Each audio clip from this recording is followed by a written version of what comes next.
All right, 18.5 has been released. 12.5. No, 11.6. Oh, okay. Oh, yeah. Any of them. Yep. All right, so anyway, the workout's been released. Those of you who are OGs or have been doing CrossFit for a long time possibly have done this workout a number of times. You may have done it in your training a number of times as a repeat. What we've got, 7-minute AMRAP, going ascending rep scheme, 3, 6, 9, 12, so on and so forth. We've got a thruster. The men's weight is 100 pounds. Make sure you take note of that. It's not 95. Women's weight is 65 pounds. And we've got the chest to bar. So this is a repeat workout. We have an opportunity to go back and look at scores. Brandon, what are your initial thoughts on something like this? Yeah, real quick, if you are an OG or someone that has done this in the past, the first thing I would say is look up your old scores for yourself. I did. Kyle did that actually as we were watching the ladies go after it. So look up your old scores first, and if you have video, which I know that was like dinosaur years ago, so you might not have video of that. But if you do have video, make sure you watch it and see where you can improve, right? Obviously, that was 4 years ago or 6 years ago. Whoa. 6 years, that's crazy. 6 years ago since we've done this. So if you've done it in training even, go back and watch your video, see what you scored, and then see how you can improve and then let your coach know on that. The top men's scores from 2012, so that was the last time we did this workout. 163 won the world, 162 was in second place, and 161 was in third place. Just to put this out there, that is just shy of finishing the round of 21. Just shy. So they were in the chest to bars in the round of 21. The top female scores, 173. So that was in the round of 24 thrusters, so where the ladies were at tonight, 160 and then 154. So there's a bit bigger gap there between first and second place for the women. 173 in 2012. In 2012, that was Camille. But all the ladies were around that or beat that tonight. So you got to keep that in mind when you look at like where are the scores going to be this year versus previous years. So this is one that at least you have some data on, and now you can kind of figure out where your target should be. If we know that the top females tonight were already ahead of the top score, you can expect the same thing pretty much across the board for a workout like this. Absolutely. I think most of the top males and females will be past those scores. People have learned the sport. So let's get into some of our details here. The first one is equipment setup. I think this is a good place to start off. Let's ensure that our equipment setup allows for the fastest transition. We want to set up, I think, with the bar perpendicular to your pull-up bar. This is going to allow for at most like a 2-step transition to your pull-up bar and then a 2-step transition back to your bar. That should minimize it versus like setting it up parallel where you got to walk backwards between the bar and things like that.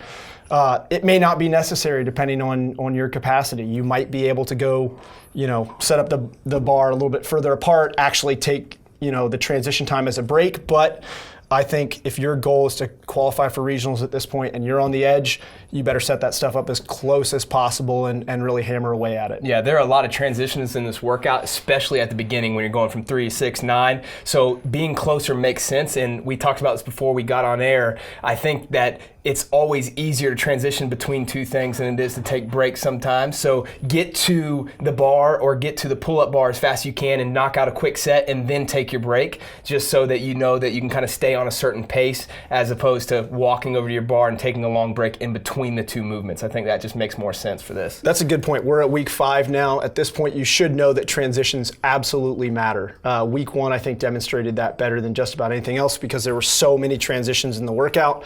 This is also another transition-heavy workout, so just move quickly to the next movement, bite off a chunk. If you've got a break then do it. Yeah.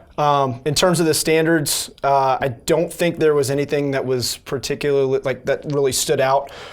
For those of you who are regional hopefuls, make sure you set up your camera so that it gets, the depth on the thruster and shows contact on the chest to bar. Don't get lazy with your videoing in the last week if you're in a secure spot because, one of the major penalties could really cost you in the last week. Yeah, give yourself a good setup too. You know what good camera angles look like for squat depth and to touch the bar on the chest to bar pull-up. So make sure you set it up in a way that gives you a nice angle so that you can see the hip crease below the knee and where your chest is actually touching the bar, so you don't have any of those issues, right? Make sure you just hold yourself to the standards that they have. I think specifically what Brandon's talking about is putting your camera on the floor, angled up, looking up at you while you're doing your squats. Yeah, that's a bad place for it to be. Even if you're well underneath the standard, you still can't tell sometimes when it's like looking up behind you, right? But you get a lot of followers that way. You do. Well, it depends on who you are. Kyle Ruth's been trying that for years. Yeah, come on, guys. Well, I've got like 7 followers on my Instagram. Come on, people, show some love.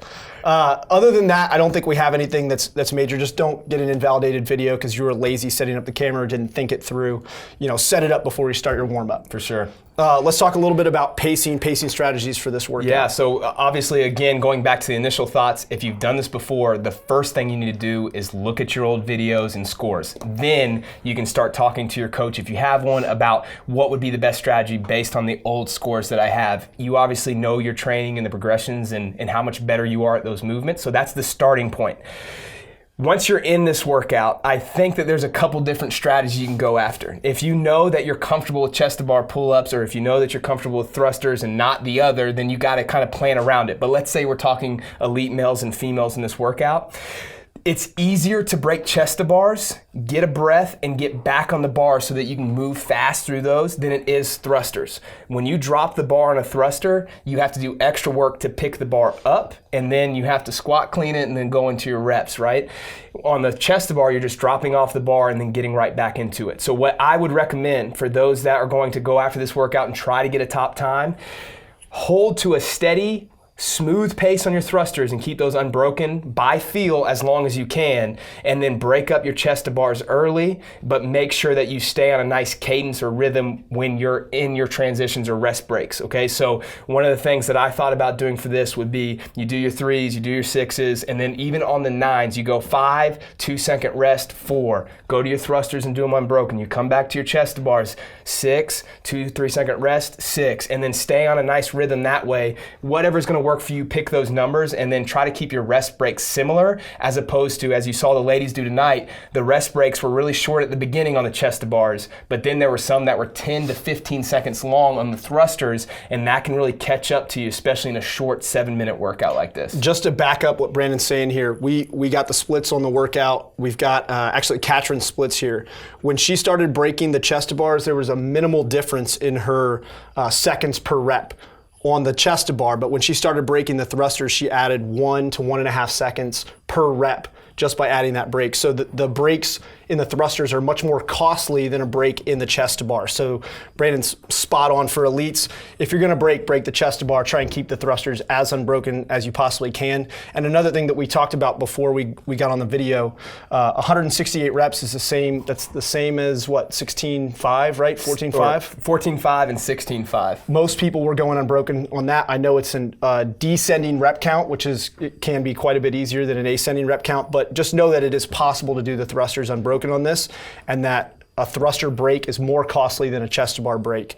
Some other things that I thought, Brandon mentioned, having a number that you're going to hit on the chest to bars. What I think immediately when I saw this workout is I'm going to pick a number, and I'm never going to do a set bigger than that. I'm going to be breaking the thrusters. I'm not at that elite level. So I'm thinking I'm never going to do a set bigger than 9. So when I get to the 9s, that'll be my last unbroken set. And beyond there, I'm never going to go over a 9, probably 6, 3 or something like that. When I get into some of the later sets. So that's kind of, mid-range. That may be an optimal strategy. Yeah, I think for most people, that's probably where they need to be. So that would be the next kind of tier of pacing. I think for your elite level males and females, staying unbroken longer in the thrusters just makes more sense, and it saves time.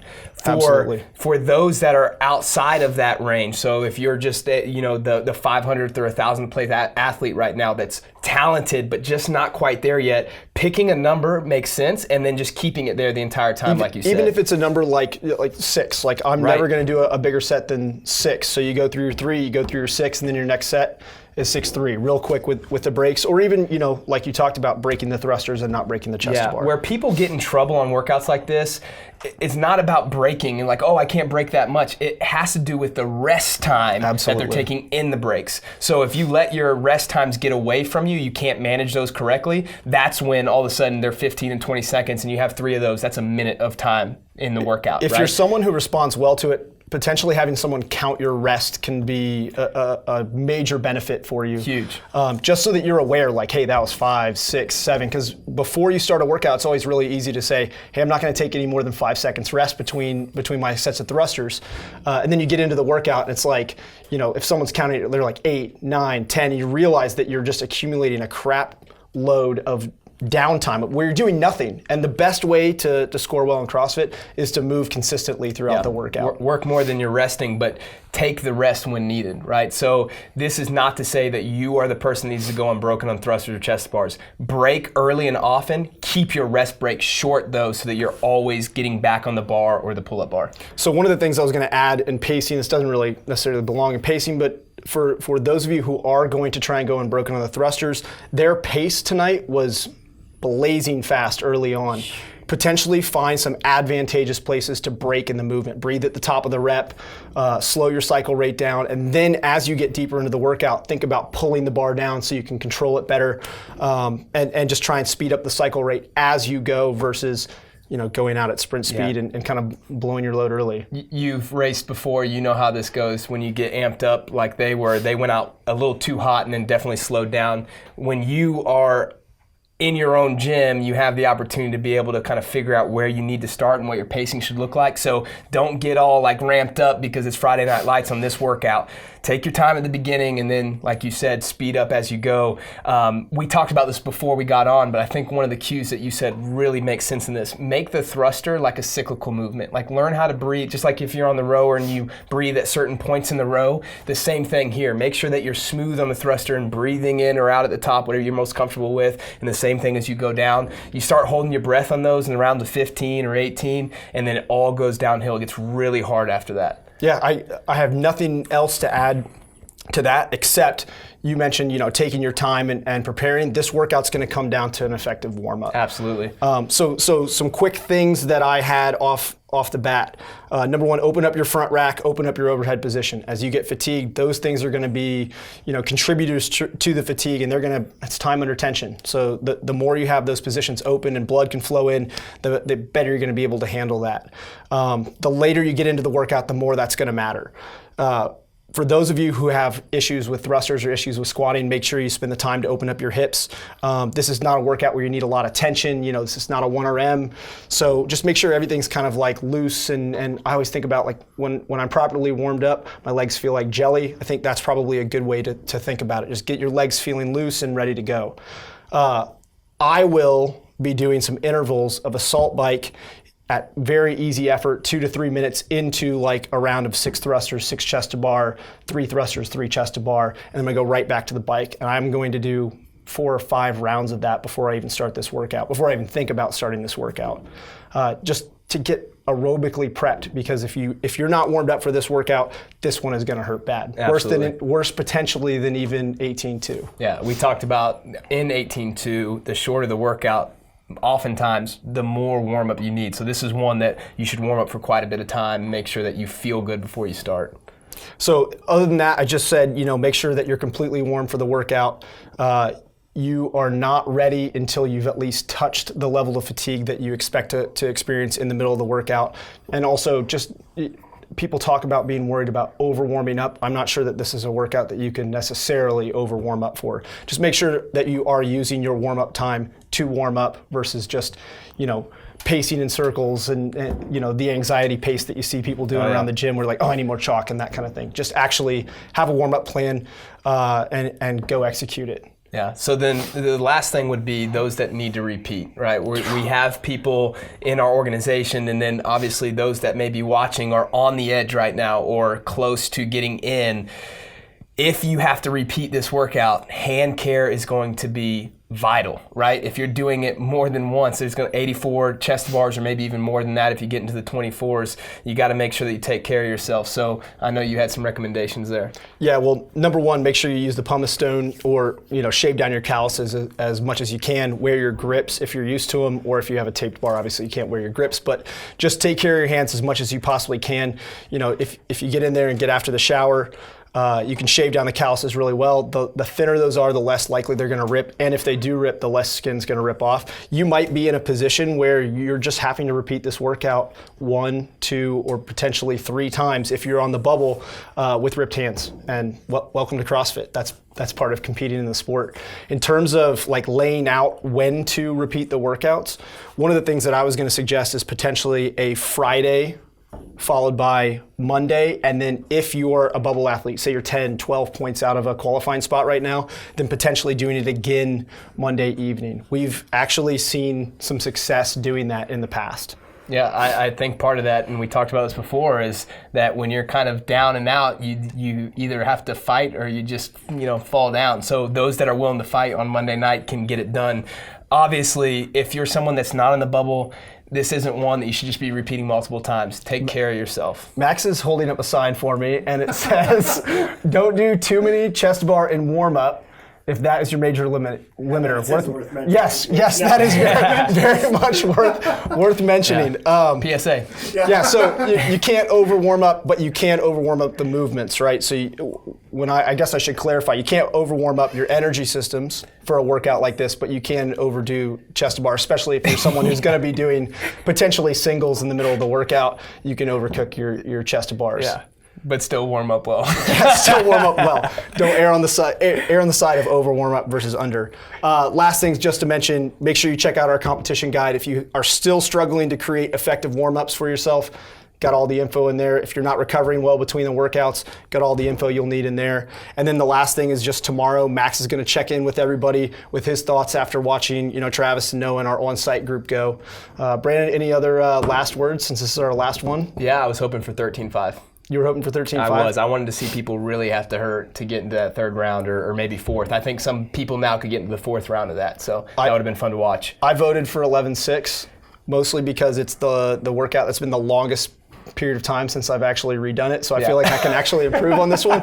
But go on in a big note. I wanted it to be 18-5 and an 18-5A. I wanted to see like a max snatch or something like that would inject it a little more chaos, but we didn't get it. Come on, Castro, you can throw some more chaos at us. He just wanted a max snatch. Yeah. That's really what it came down to.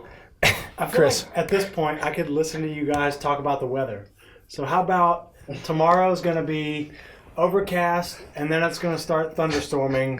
Talk about it. Let's talk about how sunny it was today. I went out to the golf course. I shot a 38 on 9 holes. I don't even know what that means. 2 over par. That was the best round that I shot in a long time. I'm really proud of myself. So. That's fantastic. I took care of children, watched some Sesame Street. I have a child on the way. I'll get there, okay? I'm trying to get as much golf in before that happens. Playing golf was freezing today.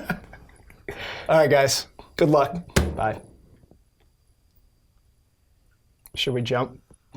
He's trying to make us jump. Brandon, do you still want to... Tiger Woods might be watching this.